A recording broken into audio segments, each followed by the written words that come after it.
सखर में रिपोर्ट कर रहा है हफीज़ लाशारी। सखर के गवर्नमेंट सोसाइटी में गैर कानूनी कब्जा खत्म करण लाइ ज़िले इंतजामिया और पुलिस तरफा गडियल कार्रवाई जारी है। जे दौरान हैवी मशीनरी इस्तेमाल कंदे कब्जा हटाया पिया वञनि। कार्रवाई दौरान इलाके में छिकताण वाली सूरत हाल पिण पैदा थी वई है।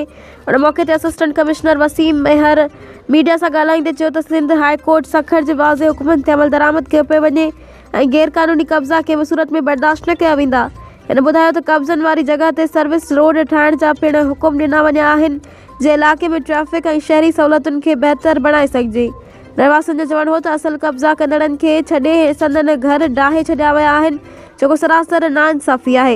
रहवासियुनि वधीक इल्ज़ाम हयो त पटिशनर पार्क जे ज़मीन ते कब्ज़ो करे पंहिंजा बंगला तामीर करे छॾिया आहिनि ऐं इंतज़ामिया मुबैना तौर उन्हनि सां मिली भगत करे रही है।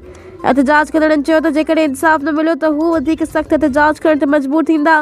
आख़िर में रहवासियुनि सख़्त chief justice Sindh high court खां मुतालबो कयो त मामले जो पुराण मुरादो नोटिस वठी शफ़ाफ़ जांच कराई वञे जीअं बेगुनाह माण्हुनि सां थींदड़ ज़्यादतियूं बंदि थी सघनि।